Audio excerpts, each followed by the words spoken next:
Okay, so this is बवाल सवाल 7। Let's see क्या कह रहा है दिस टॉपिक। इसका टॉपिक क्या है भैया? पीएनसी है ना? तो क्या कह रहा है? N is number of ways जिसमें कि 15 आइडेंटिकल ब्लैंकेट्स हम बांट रहे हैं। किन में? 6 भिखारियों में बांट रहे हैं। 6 बैगर्स में हम क्या कर रहे हैं?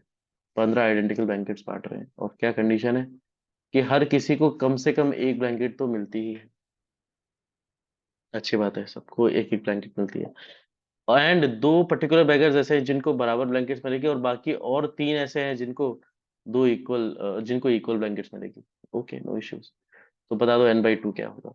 तो अगर मैं देखूं, मान लो मैंने पहले भिखारी को x1 दिया, दूसरे वाले भिखारी को x2 दिया, एंड सो ऑन। तो अगर मैं क्वेश्चन समझना चाहूँ तो इन सबको देकर मुझे कितनी देनी है? 15 आइडेंटिकल ब्लैंकेट्स देनी है। ठीक है, लेकिन शर्त क्या है कि सबको एक एक मिलेगी। तो अगर सबको एक एक मिलेगी तो मैं क्या करता हूँ, पहले मैं सबको एक एक बांट दूंगा क्यों? क्योंकि आइडेंटिकल है। तो मान लो उसके बाद पहले भिखारी के पास कितनी बची? मान लो उसके पास बची ए।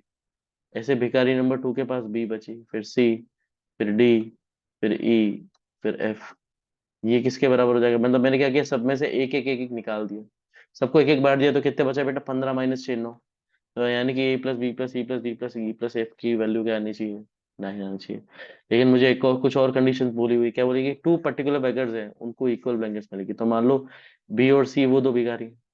मतलब ये जो जो x2 x3 जो थे, उनके पास बी एंड सी तो सेम ही होगा। तो क्या मैं बोल सकता हूँ सी की जगह क्या लिख दूंगा मैं? बी ही लिख दूंगा, तो यहाँ से a+2 भी आ जाएगा। एंड क्या बोल रहा है?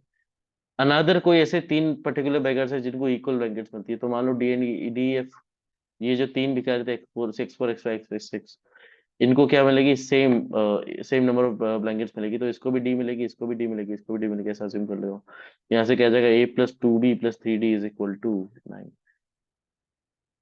ये बात समझ में आ गई? यानी कि ए का मतलब क्या हो? ये वो भिखारी है जो जिसको इक्वल वाला कॉन्सेप्ट नहीं है जिसके अंदर, है ना? बाकी 2b का मतलब क्या है? ये वो बी भी क्या रिप्रेजेंट कर रहे हैं? वो दो भिखारी जिनको सेम ब्लैंकेट्स मिलेगी, सेम नंबर ऑफ ब्लैंकेट्स। और 3D क्या रिप्रेजेंट कर रहा है? वो 3 भिखारी जिनको सेम नंबर ऑफ ब्लैंकेट्स मिलेगी। तो a+2b+3d = 9। अब क्या करें? तो क्या मैं बोल सकता हूँ, और मुझे याद है कि मतलब अच्छा वो हम आगे देख लेंगे, ठीक है, एनीवेज। तो क्या मैं बोल सकता हूँ कि 2b+3d कुछ आसान तरीके से कर सकते हैं क्या इसको? अ, अ, अ, अ, इसको करने का अप्रोच क्या रख सकते हैं? हाँ, ऐसा कर लेते हैं, ठीक है। इसको क्या मैं लिख सकता हूँ? 2b+a क्या मैं बोल सकता हूँ 9 - 3d? बिल्कुल, एक क्वेश्चन है मेरे पास। तो मैं जितने ए बी डी के नंबर ऑफ ऑर्डर्ड पेयर्स निकालूंगा, उतने मेरे नंबर ऑफ वेज होंगे। ठीक है। तो केस 1 में ले लेता हूँ, क्या ले लेता हूँ? डी को 0 डाल देते हैं। यार अगर मैंने डी को 0 डाला तो 2b+a this is equal to कितना हो जाएगा? 9 - 0 यानी कि 9 हो जाएगा। तो यहाँ से ए एंड बी के कितने सोल्यूशन आ सकते हैं आप सोच के देखो। अगर मैंने बी को 0 डाला तो ए की वैल्यू क्या आएगी? 9। फिर अगर मैंने बी को 1 डाला तो ए की वैल्यू कितनी आएगी? 7। 9 - 2 7। ऐसे चलता चला जाऊंगा। ऐसे लास्ट में क्या होगा? मैक्सिमम मैं बी को क्या डाल सकता हूँ? 4 डाल सकता हूँ, क्योंकि 4 के आगे तो फिर नेगेटिव हो जाएगा यार। सोच, 5 डालूंगा तो 10 - 9 - 10 - 1 हो जाएगा। तो मैक्सिमम बी को 4 डाल सकता हूँ। तो ए की वैल्यू तब क्या आ जाएगी? 1 आ जाएगी, है ना? तो कितने ऑर्डर पेयर्स मिलेंगे? 0 से लेकर 4 तक, यानी कि कितने? 5। 5 पेयर ऐसे मिलेंगे। सिमिलरली अगर मैं अब पहले मैं डी को 0 माना था, अब मैं क्या करूंगा? डी को क्या मानूंगा? 1 मानूंगा। जैसे मैंने डी को 1 माना तो 2b+a की वैल्यू क्या हो जाएगी? 9 - 3 6। 9 - 3 6। अब यहाँ से कितने ऑर्डर पे आएंगे? तो मुझे पता है बी को 0 डालने पर भी आएंगे।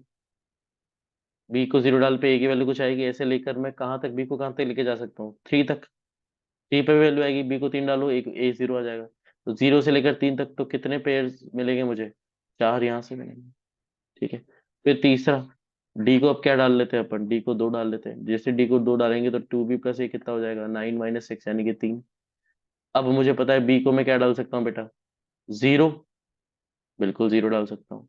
1 डाल सकता हूँ क्या? बिल्कुल। तो बी को 0 डाल सकता हूँ, बी को 1 डाल सकता हूँ, बी को 2 नहीं डाल सकता, तब ए की वैल्यू नेगेटिव आ जाएगी। तो यहाँ पर, यहाँ से नंबर ऑफ पेयर्स कितना आ गया? 2 आ गए।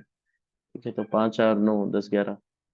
और फोर्थ, और क्या कर सकते हैं हम? अगर मैंने डी को क्या डाल दिया, 3 डाल दिया, तो 2b + ab क्या आ जाएगा? 0 आ जाएगा। ये एक ही पॉसिबिलिटी कि दोनों 0 हो जाए। तो यहाँ से एक पेयर आ गया। तो कितने कितने पेयर आ गए? 5 4 9 10 11 12। तो टोटल नंबर ऑफ पेयर्स कितने हो जाएंगे बेटा? 12। 12 हो जाएंगे। तो एन की वैल्यू कितनी आ गई मेरे पास?